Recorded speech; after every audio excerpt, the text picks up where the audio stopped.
Many people traveling on the journey of life are looking for the sign that will lead them to success. The problem isn't that they're looking in the wrong places. The problem is their spelling. Hey, Project Eli, to educate, lead, and inspire, is back again. I'm Eli's dad, and today is literally showtime. Today, we're going to focus on a four-letter word that you will not find in the dictionary. No, Eli, we're not referring to profanity. We are referring to a word that will lead you to success in whatever objective you are pursuing. The word and its philosophy were taught to me by my #1 business mentor, Bob Anderson. Last night, just before I fell asleep, I asked my subconscious mind to help me make a lesson for you. A voice spoke to me and asked, "Have you taught Eli CINE yet?" I recognized the voice, and even from the beyond, Mr. Anderson continues to mentor the pupil. It was the middle of the night, so I grabbed my phone and sent myself a text. I certainly wanted to capture this inspiration and share it with Eli and with those of you with big ears. When we talk about showtime, what exactly do we mean? We mean, what does it look like when we put the pedal to the metal? And what are the components that encompass a successful endeavor? One of the big factors that made Bob Anderson such a great mentor for me was that he was able to give his pupils a great concept in a simple way. Don't you tire of the so-called pundits, talking heads, experts, or whatever you want to call them, that make a concept so complicated that it loses the message and promotes the deliverer? I don't like to be negative, but I must give you one obvious example.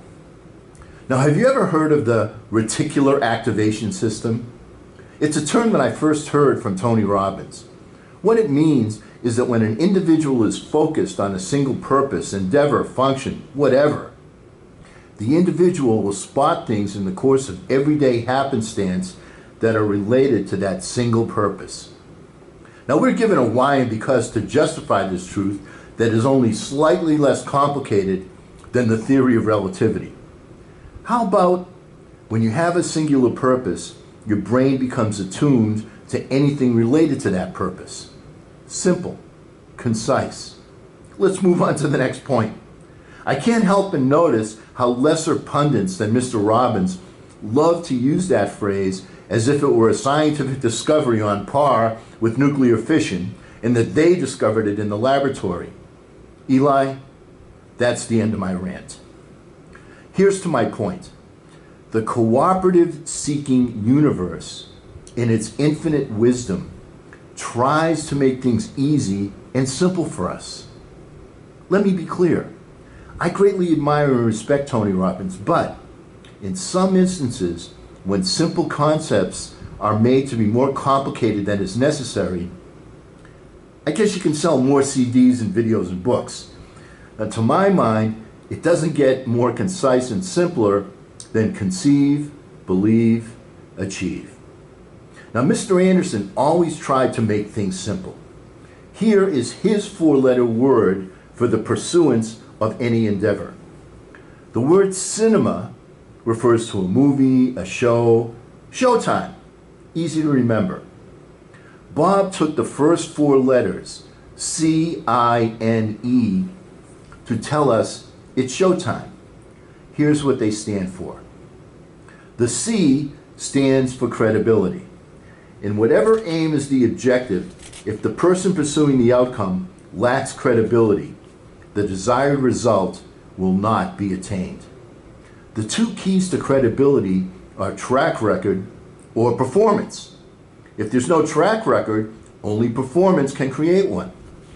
Why do you think that commercials love to make the claim that they're #1? It shows a track record of success and generates credibility. On the other hand, without a track record, performance generates credibility. Here's an example, Eli. Now, in Tony Robbins' early days, before he had built himself up to his status as a top-tier speaker, at the end of his seminars, he would frequently include walking over burning coals and also have his audience walk over burning coals. He would prove to them that they could accomplish magnificent feats with the correct mindset. In fact, Mr. Robbins became known as the firewalker. That's how he initially built his reputation and his fame.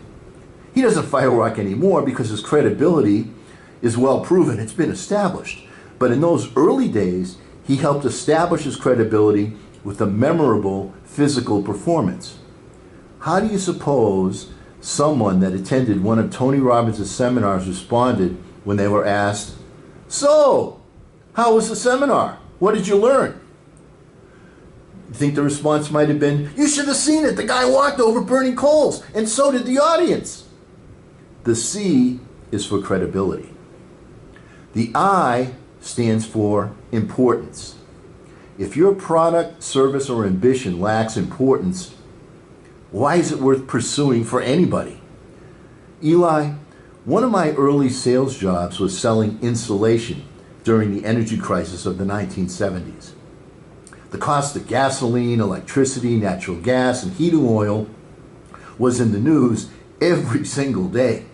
People felt the pinch of this energy crisis because they had to wait in long lines at the gas pumps because of the gas shortage, and they were also affected in their pocketbooks when they had to pay for heating or cooling their homes.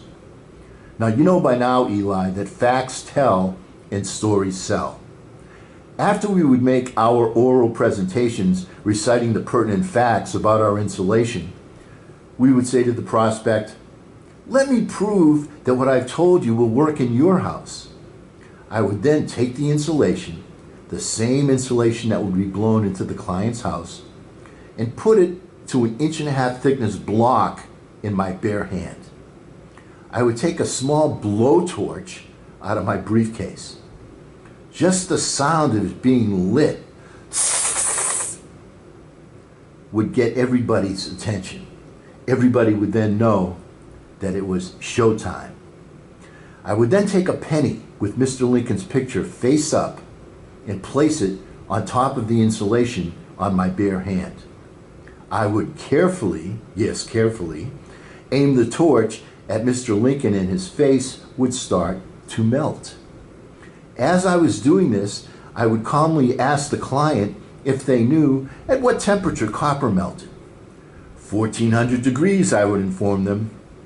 Now, Mrs. Client, if I can melt copper and not burn my bare hand, how well do you think our insulation will work for you in this house and cut down your fuel bills? It'll pay for itself in no time, won't it? And it will add value to your home should you ever wish to sell it. Isn't that true? Which is more convenient for your comfort in your pocketbook? To own this through convenient monthly installments, or to take care of it all at once? Now, the N stands for need. The third essential for a successful showtime is need. The why you do something creates the need. Why do you need it? It is needed because, now if you're trying to accomplish something for yourself, your why, your need, is what keeps you going, keeps you motivated, keeps you from stumbling, keeps you from falling when you encounter roadblocks, keeps you on track. Here's an example of need. When I was selling insurance in-home, I always let my prospects teach me something before I made my presentation. Then, when it was my turn to teach, that is, make my presentation, the client would listen because I listened to them. Common courtesy. I particularly remember this one time that I was presenting to a very large family with 9 children. For obvious reasons, the wife wanted to stay home with the kids, but was a very ambitious cook who made a nice side income from catering for local functions. Anyway, the woman was showing me the brand new oven that she had just purchased. And boy, was she proud of that oven. "This is the best built oven made today," she bragged. "The last oven we owned broke down in the middle of a catering job. Watch this." She then opened the oven door and stood on it.